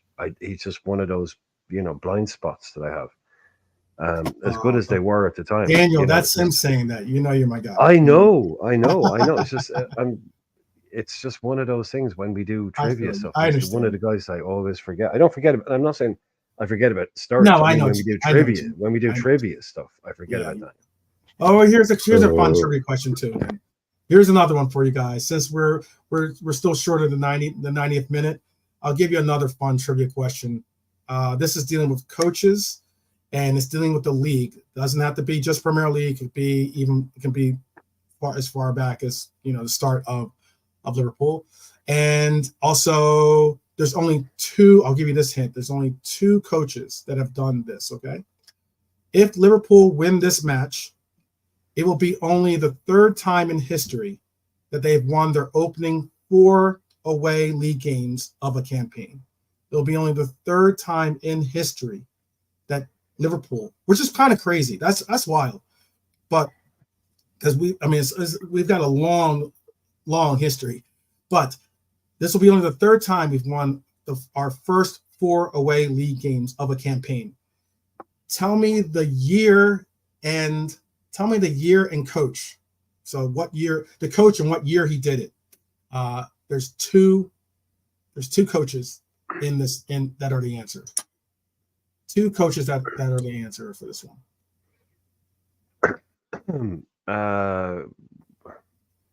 Rafa in 2009 and Houllier in 2002. No. Neither one of those. So that's giving help. Is it helping out everyone a little bit? Those are 2 guesses. Those are 2 good guesses. It's over to the chat there now. Yeah. Chat, you can get this one. You can get this answer. I'll repeat the question. If Liverpool win this match, it will be only the 3rd time in history that they have won their opening 4 away league games of a campaign. Can you name the 2 coaches that have won their first 4 away games and what years they did it? They won't thank me for it though. Yeah, I'll wait. If someone gets it, you just put the answers in. I'll tell you guys if you get it right. Is that true? What's that? Bonkers. Oh wow, bonkers! If that's true, that's great. That's a healthy extension too, by the way. That's the 3 years that he was asking for, if not more, right? It's 2024. So, but yeah, that's 3. Yeah, they got Red for Life. Red for Life got one of them. So yeah, it's a 3-year extension. Correct. 2019, 2020. Jurgen Klopp did it. That is correct. And yes, Lloyd got the right manager. But when did King Kenny do it? What year did King Kenny win the first 4 away ones? 4 away fixtures? That'd be 87. That'd be 87, 88, or 88, 89. I mean, I'd say 88, 89. No, 1990, 1991 season. Oh, okay, cool. Yeah. And big up. Thank you for the update too, by the way. But bonkers. I'll definitely confirm this for you guys. So I'll just look this up. Yeah, we can talk about this for get where bit of breaking news. Yeah, let's definitely talk about this. That is the breaking news.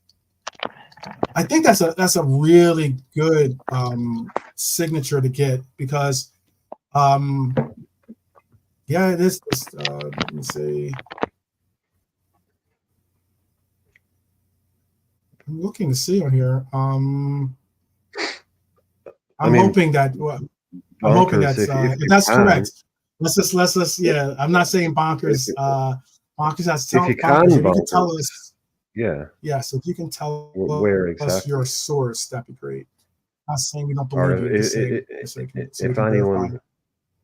if anyone else in the chat has seen it, I mean, again, not saying that, but you know, we do. Some people they do put spurious tweets. You know, not saying, but Yes, certainly. Oh, trust me on that. Yeah, I've seen some so tweets that I thought were legit, and then I'm like, that's not legit.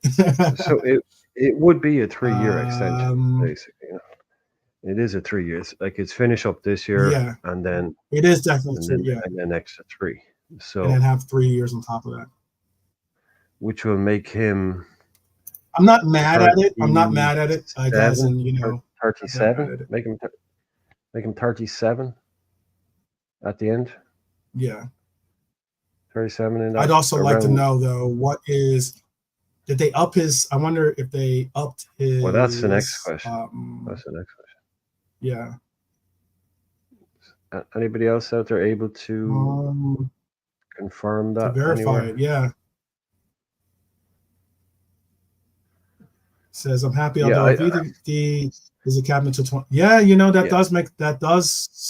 does make it a little bit more difficult to see Trent become the captain of Well, I this spoke on club. this before. I spoke on this last night. 2020. Captains have handed over the armband before. Just because he's here doesn't mean, that doesn't necessarily mean he'll be captain until 2028. Like Yes. Sammy Hippie Sammy Hippie was here. He handed over the armband to Jared. So there is that. I wouldn't read too much. I wouldn't see that as a deal breaker for Trent. Let's just put it that way. That shouldn't be an issue. I mean, Trent will be. I think I would say Virgil staying and signing a new deal is a better thing for encouraging Trent to stay than Trent thinking, "Oh, I'm not going to get the arm." But you know what I mean? He's going to look and go, "Oh, well, are you staying because Virgil's staying? Oh, well, Virgil's staying. That's a good thing to someone like Trent. We're keeping some of our best. We're keeping the big man. Yeah. So I I'm would see still that as more looking. as a Definitely positive. bonkers. I can't find anything about it. So before you get us too hyped, definitely send us what the source is. I know that you're not trying to mislead us because that's not bonkers. Yeah. Bonkers is a proper read. So, but I can't find anything about it just yet. That is big news. That's definitely big news. Maybe I'll look on X. See what they say on X. Sometimes the updates get released. What's that? Paul Pogba got his ban lifted. Paul Pogba won his. He appealed his ban. Yeah. Wow.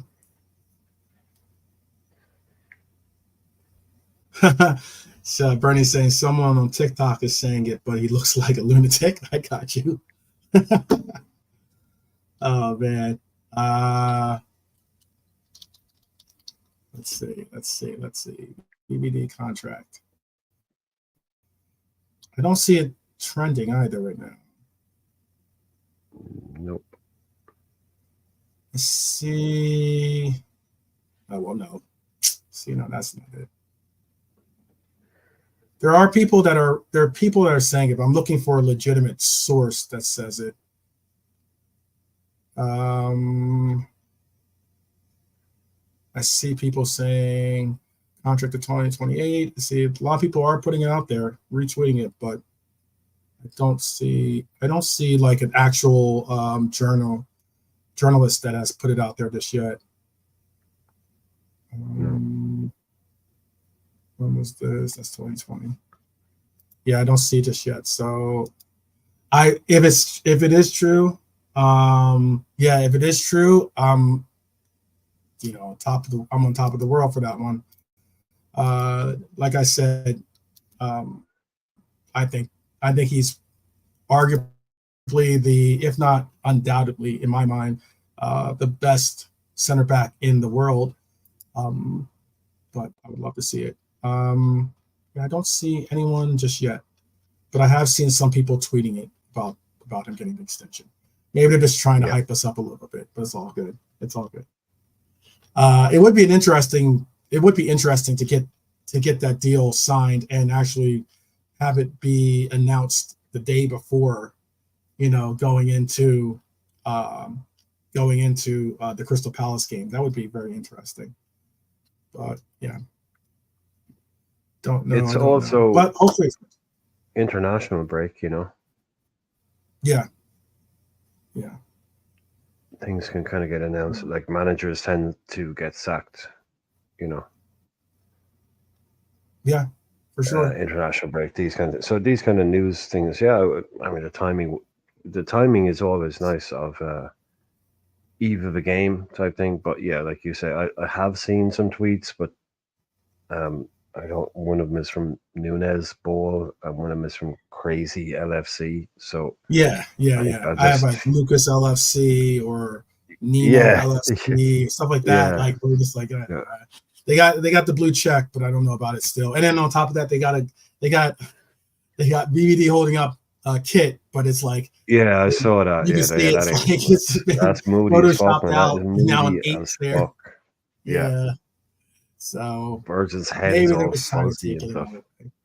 Yeah, I don't know. Hopefully, I don't see anything about BBD, but if it is that way, I hope it is correct and works out for the best for us. So well, it sounds right. It yeah. sounds right. Just quickly, no, it sounds like kind of about what we're expecting to hear. That he will sign an extension. And it'll be around that, but it's probably if he does it, probably won't be too different to this. So that's why it's kind of, that makes sense. That sounds about right. Was my reaction. That sounds about right. Yeah. Okay, Tracho. October, eh? Yeah. Okay. October, we'll have some Buckle up.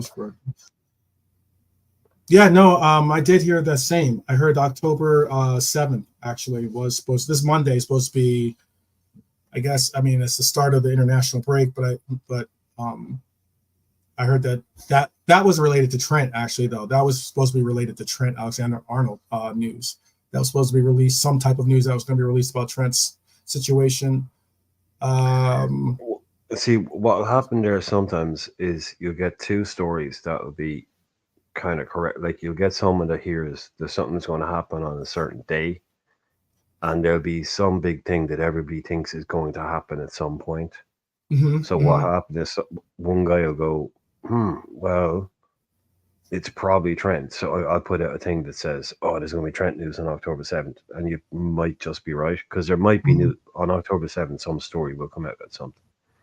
But it might not just be about him, but he'll have got info right that there's a story coming out, and he'll have said, right, well, what's a potential story? Trent, new contract. Yeah, I'll do that. I'll say it's going to be that. You see it a lot. I do have something that's interesting too.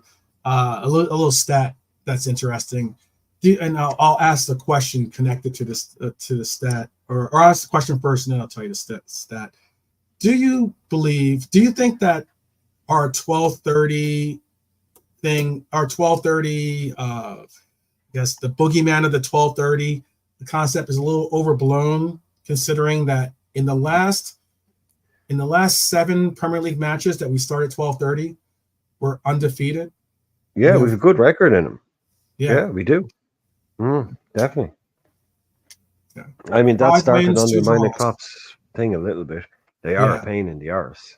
And no one likes to do them, but we actually tend to win them. Yeah, it was kind of, both things can be true, I suppose. We don't like them. Everyone hates them. Klopp hated them.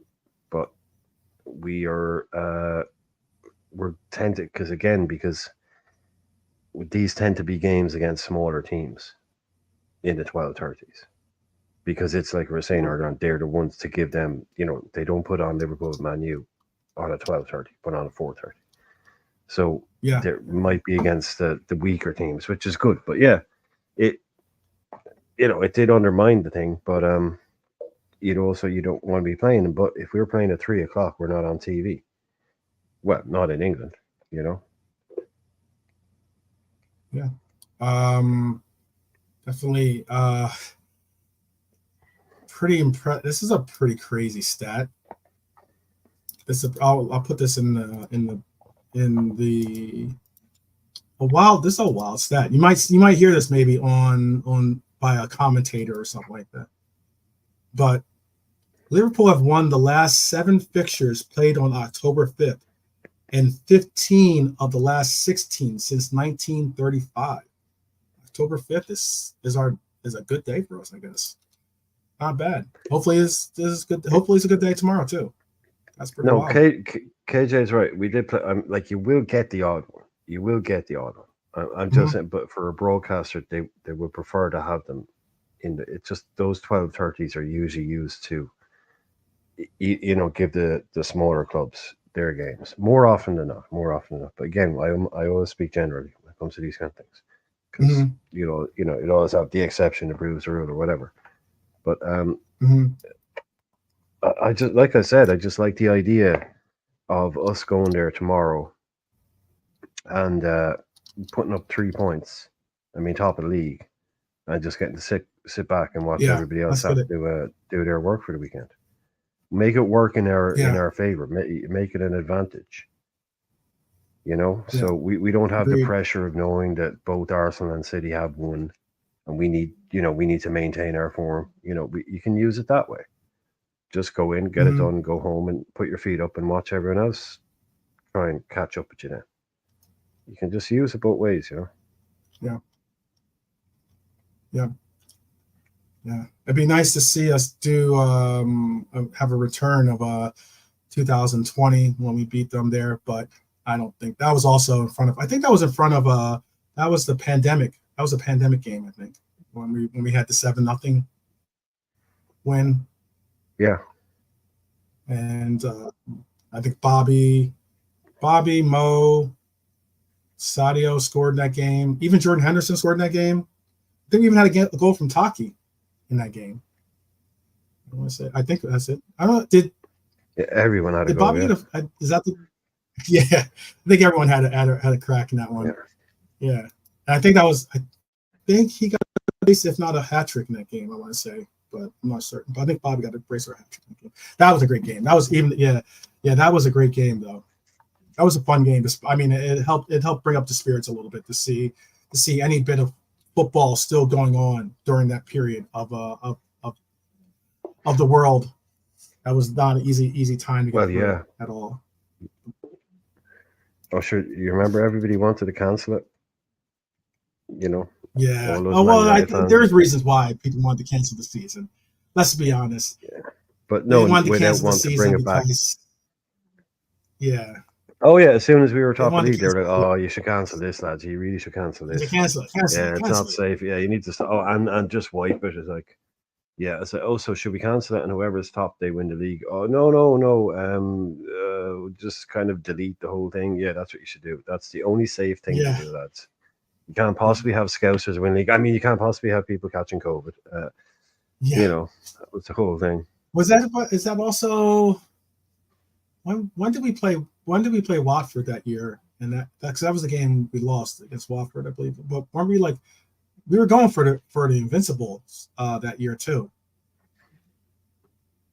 Was that the year we were going for the Invincibles? Right? God, I'd forgotten about us. Yeah, I'd forgotten about the fact that we were going Invincible for a while. Yeah, we got pretty deep into it, didn't we? We got pretty deep into it. We got in. I mean, Watford ended up. We had some draws on there too. Arsenal fans were wasn't that year? Not that year. But I remember Arsenal fans getting rather twitchy. remember. Yeah, there was a year that we ended up going. I could have sworn that was. I guess we didn't play because Watford was actually that was the year after. Okay, because there were fans at Watford watching the game. I remember that. So it was probably it's definitely a year after. But that was like right. Well, we were doing really well that year. And we were almost, but that was when we got hit on the. We had a shot at getting the Invincibles. We had a shot at getting it. Yeah, is it the year before, KJ? Okay. I mean, so that was like when we was that like the cleared off the line goal. Ooh. The one that was cleared off the line. If it had gone in, we would have won the league. Was that year? Yeah. That's a good question. Anyone in the chat? Do you guys remember that? I know it seems like such a long time ago, but like well, no, it's only a couple of years ago. I'm really bad with recent things. I don't know what happened last year. I thought it was the league winning season. I thought it was exactly. I thought that was the league winning season. The season we won the league, we had a chance to go undefeated in that league, but we ended up losing to Watford, and then we ended up losing. I think we either lost another game later on that year after the Watford game, but we should have went in and just blown Watford. Watford was, I think they got relegated, right? Thanks for taking us on that merry little dance there, KJ. We were fine at the start. We were good. We had it together. We guessed it. We guessed it just about right. We had Watford, and I was thinking we nearly went to Invincible. So it must have been the year we won the league because we nearly went to Invincible. Okay. So all right. Yeah. And then KJ starts, no, it wasn't that one. It wasn't. Now I know. He had us go cheers for that, KJ. Later than the year before. He had us left and right and turned around. Now we're doing a U-turn. He's like, no, it's actually back that way, guys. Yeah. Thanks, KJ. Yeah, don't. You're not reading the map the next time you're on the live bird, man. You're not navigating. Yeah. We were unbeaten at home for nearly 2 seasons, and I don't even. VVD. I don't even know. I could have. What's VVD lost at Anfield? Like VVD has lost something like 3 games at Anfield or something like 2, only 3 games in his fucking whole career. Yeah, like it's crazy. VVD's record, like, and I think there's someone else as well, Salah, someone like that, went like pretty much 2 years unbeaten nearly at Anfield. Mm-hmm. And we're not winning leagues, figure that out, Yeah. I'm trying to think of I thought it was at Watford though. Was at Watford because they were cheering for that. It was at Watford. It wasn't at home. It wasn't at home. By the way, was that Sar? Yeah. Oh yeah, there was 20,000 Arsenal fans at Watford that day. 20,000 Arsenal fans. Both probably so. Because it was at Watford, and that game, Vicarage Road. That game we lost. We got for some reason when it got bad, it got really bad in that game. We ended up losing that game 3-0. But why it was so crazy is that we had a 44 game unbeaten run in the Premier League at that point. That was obviously going back to the season before. The previous I think we had like 12. We nearly 12. I think it was carried over. I think we carried over 12. Something like that. Yeah. Because it was Watford. Do you remember Watford slapped us up before when Klopp came in? And it was like not his first game, maybe one of his first games. And we've been so bad at corners from Brendan, by the time Brendan it was basically corner for the oppo goal, Yeah. And I think we were doing really well, and they got 3 corners or 3 set pieces, and they scored. Yeah, that was also they scored 2 corners. Yeah, there was also that was during that spread where Klopp was going we lined up crazy on on the the corner sideline. where it was kind of shaky. We were hard. No, that's what I'm saying. Under Brendan, an opposition Yeah. corner was basically a goal for them. We were letting in corners or goals all the time from set pieces. It was Klopp had got us performing a little bit better, but the old habits came back. Yeah. And they just I think Sar was in the team even back then. Yeah. Logren was in the team. That was 44 game unbeaten. 3-3. Yeah, it was 44 game unbeaten streak in the Premier League. That was just 5 games short of Arsenal's top flight record. It also meant that we failed to secure an English league to be alone in the record. We now are tied in that record with Manchester City, but it would have been our 19th consecutive win as well. We ended up with 18, which brought us joint with consecutive wins with Manchester City. It's pretty wild. That was a pretty wild game. But I remember that game. I don't think any of us had us losing 3-0 to Watford away. None of us had that. But it is what it is. We're going to Crystal Palace now. Let's get that win against Crystal Palace. Let's continue these wins that we have. I know that by doing so, by getting this win, it'll be a very big important win for Arne Slot as well, as in he'll become the first Liverpool boss ever to win his first 4 away league fixtures and in charge, and his opening 5 in all competitions. That's pretty good accomplishment that I hope they can establish this weekend. We shall see. Well, you've been pointing it out, man. This is kind of the last, not going to call it an easy game, but on paper, this is, because when we come back, yep. Oh yeah, someone put it what way were this? Someone put it together there earlier on in a really good way.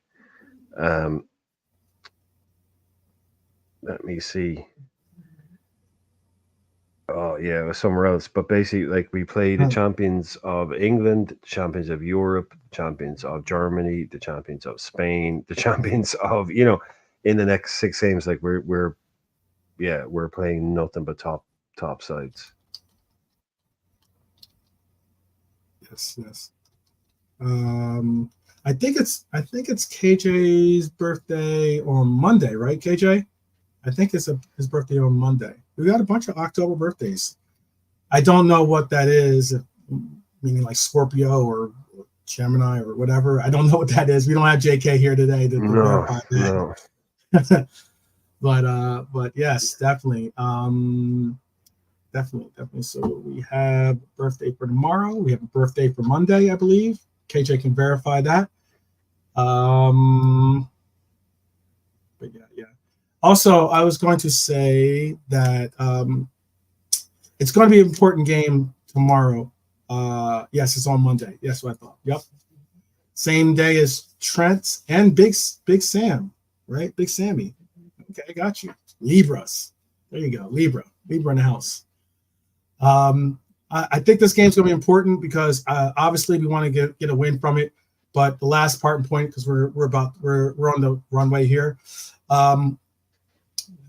It's going to be important that we get a win, obviously, but I would like to see what happens on the international break with some of the players that go on international duty for us this upcoming break. How much playing time they get from the games, because I don't think there's pretty much all friendlies, I would think, that's going to be associated with a lot of the games that are going forward with this international break. And then on top of that, it's going to be very, very telling how that first game back is going to be very, very important, I think, or at least in my perspective, it's going to be very important to see how we do, because obviously when we came back, we did struggle a little bit, but we will have we'll be hosting Chelsea, who are in form right now and are very confident with their talent or performances on the pitch. So they'll be looking to come to Anfield and really make a presence known. So very fair and balanced, and get mad if there's unfair play. I did not know that, Bernie. Okay, I'll remember that. Yeah. Do you see it the same way, Brian? Or yes, pretty much spot on. I can't disagree. Yeah, I couldn't disagree, to be honest. I was just looking at something someone put up there. This is a good one, right? Right. They're just talking about Arne Slot and their best quote so far, right? Mm-hmm. And they're saying, like, our absolute favorite Arne Slot trait is his bluntness, right? Asked about Allison's brilliance, he said he shouldn't have to make saves. Asked about Dominic Szoboszlai's form, he said he needs to up his numbers for an attacking midfielder. Asked about Luis Diaz's flying start to the season, he says, let's see if he can continue scoring against top sides. You know, it's just like, yeah, fucking hell, yeah, boss. I mean, just throwing yeah, shade at Man United, by the way. We haven't played, he said, like, we haven't played a top side yet. Like, Man United yeah. just sitting there going, He did that though. He said that this guy, today though. He said he's so good, man. He's so good. he said that. I heard that quote before, but then today he spoke about how Crystal Palace has played some top sides, and he put Manchester Yeah, United in that list of top sides. So when trying to up the level of Crystal Palace, he did it. But when talking about yeah, us, he kind of was just like, yeah, we haven't played anyone yet. yeah, yeah, exactly. It's weird. No, it's just like they're 13th. Yeah, You no know, doubt, no doubt. these boys. I mean, what's he Real supposed to quick say? though, too, before we no, you're right about that. No, 100%, 100%. What I was going to also include in this episode before we get to the weekend, be sure to put in your teams, put in the updates to your teams. I think that most Brian is a aficionado when it comes to fantasy Premier League. I am not, so but I do listen and try to do my best in learning. And I'm told that Friday is the day if you're going to make transitions or make pluses or negatives to your lineup. Oh yeah, It's the day to do it. yeah. If you don't have your team ready, don't forget it's an early kickoff. If you don't have your It's an early team ready, kickoff tomorrow. Yep. so the So deadline for your transfers would probably be 11:30 a.m. So if you don't have your team ready by 11 a.m. tomorrow, which would be, I don't know, and that's UK time. So where we are in the world, but if you don't have it done now, yeah, I do it now. I just do it now while you're at your computer. Anybody, just get your team saved. Make sure yeah, your subs are in the right order, yep, and people are where they need to be. You've got your captain pick, you've got your vice captain pick, and you make any transfers you're going to make, because you're not going to get any news between now, because it's an early kickoff. You're not going to get any team news between now and kickoff that you'll be waiting to make your team changes. So you may as well do yeah, them now. There's yeah, no benefit in, but you should always have your team set up and ready to go. But yeah, at least right now, I do it. Save it. yeah. I will admit I do have I have Diego. I have Darwin in my lineup, so I gotta Because hopefully I'm right you about it. basically only got about 12 hours to change to get your team. You've only got about Yep. 12 hours to get it saved. Anybody that's in a different part of the world, Asia, US, wherever you are, you've got about 12 hours. So don't Mhm. mess it up.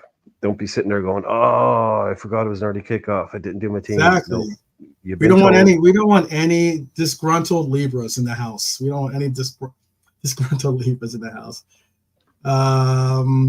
Apparently, I do they're have unbearable. what's Apparently, that? levers are utterly unbearable. Yeah, apparently. I don't know.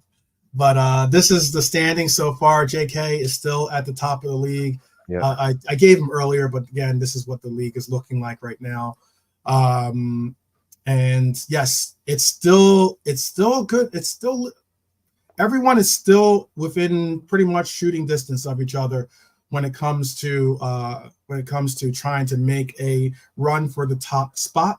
So keep up with it. There's going to be weeks that people don't keep up with it, and you can find yourself all of a sudden springboarding into different spots. So yeah, be sure to put together your teams if you have the opportunity to do so. We got a nice little league. Huh? This is peak dropout week. This is when the majority of people that give up playing, they give up playing in this international break, because they get annoyed after 6 games. They're like, "Oh, I'm doing shit after 6 games," and then there's no football for 2 weeks, so they don't go back to it. So this is peak time for people who are going to drop out, they will drop out. Yeah. So that's when the league, they might say there's 10 million in it. It probably drops down to around between 6.5 to 7 million active players. So just keep, So if you're behind in a league or you're not doing well, if you stick with it up until Christmas, you could be in a completely different place. It can change very, very quickly. Just keep up with it. It's actually not too bad. I know that sometimes it don't hurts stress over it. Don't stress over it. Don't That's stress the main over thing. it. Don't stress over it. Don't at all. It's all fun and all fun and games. And like the way that we're doing it this year, I mean, maybe we might switch up next year where we'll compete against each other head to head, which will be kind of cool. But like this way, it's just a matter of just performing. Everyone gets to play and do the thing, and it's a fun romp. It's a fun romp. Yeah, because there are hundreds, well, not hundreds, but there are dozens of YouTube channels out there now that are professional FPL players, basically. And if you watch those guys, you can get overwhelmed with information and think, oh God, absolutely. I can't possibly. But just if you don't if you like that stuff, it's out there for you. But if you don't like it, just go and just play your own game. Don't worry that someone else is like watching all the videos or has all the info. Just go with your gut and have a good laugh with it and have a good time. Enjoy it. Yeah, because it's just a little friendly little league. But I know some people, they do take it very seriously and then they get stressed out about it. So it is just a game at the end of the day. Mm-hmm. Yeah, we're also going to do again. We're going to do the Survivor Series. Probably. I guess since we're coming up on the weekend, we probably should keep that. Just hold off and do it on Monday or something. I guess would be a good idea. That way we can kind of do a couple little updates. I mean, I started doing a quiz. I started a quiz today. I might have that ready for Monday. If you want to do quiz on Monday night. Wow. Maybe. Monday night is a good night. Maybe we can we'll have to reach out, see if we can find some participants to the chat's undefeated when it comes to our quizzes, but we'll see if we can get some contestants for the game as well. See, Monday night is quiz night. I don't know if you're but in England anyway. Monday night is quiz night because they have unless they've changed it this year, but usually Mastermind and University Challenge are both on Monday night, so it's kind of quiz night. And Brain of Britain is on the radio as well, so I always see Monday night as quiz night. So if I can get it finished, I have it nearly half. Well, I have 6 questions on now, so if I can do tomorrow, so call it Monday night. We'll do a quiz on Monday night. All right. You heard it here first. Monday night, look for the quiz. We'll also have Survivor Series coming up. We have I have a couple of signature or specialty episodes to come up as well for the international break. So we have some fun shows lined up for you guys over the international break, at least to keep you into the football zone of thinking. Also to give you any updates that happen about our Reds as well. Anything you want to say? Any final thoughts before we allow for the people to enjoy the rest of their TGIF? No, just to Bernie, in case I've missed something that happened recently, then my condolences if something's happened recently, or if you're talking about something from the past, I'm not sure. Just if there's anybody in the chat that would like to be on the quiz as panel, as a guest, we need 3 people as usual. So if anybody's listening tonight that thinks they might want to be on the quiz, it'll be on Monday night. So, you got all the details are in the description. Send 12-man a message. Norm. Yeah, send me a message to know where to find me. The Reds 12 man. Norm or Lee or if you have contacts with any of us, reach out to any of us.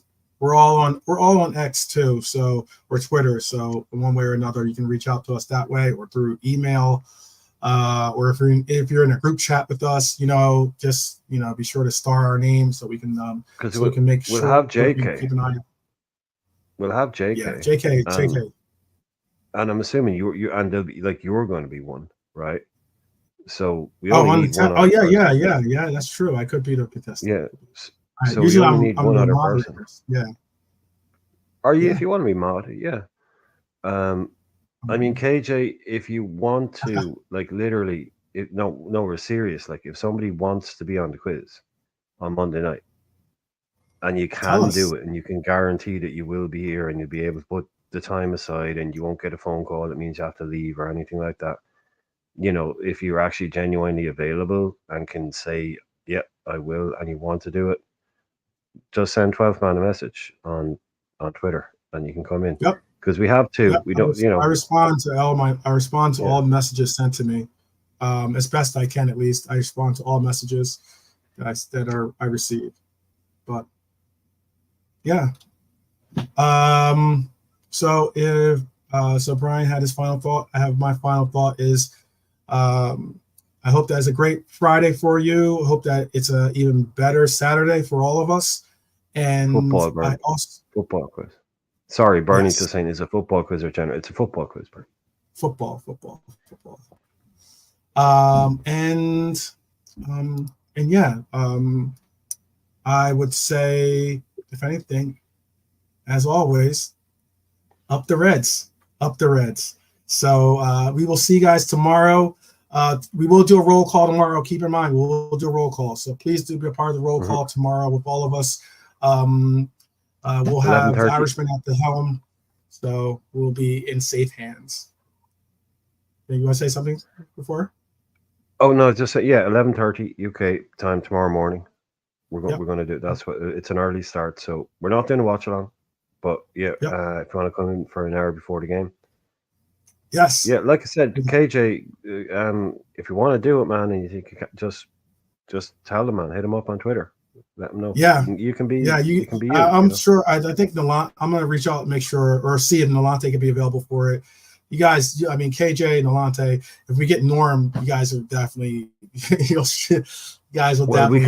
We can put a team together. Then we can put a team together. It'll have to be for 3, so I can even 3 teams maybe. That 2 people work together on a question maybe, but it will only be for 3 teams. So even if say you didn't want to be, you just want to be the mod on it, you could be. We get 3 other people, but JK I know will want to do it. We can get. Yeah.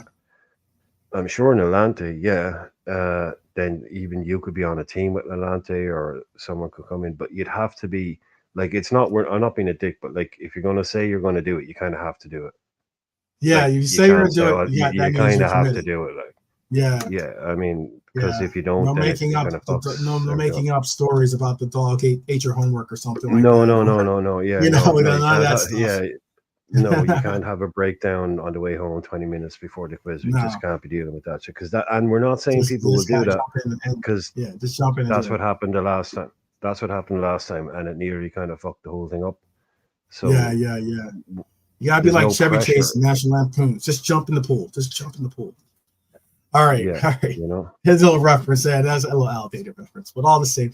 Hey, people, appreciate each and every one of you. Love you, my Reds, and we will see you tomorrow. Up the Reds as always, people, and take care.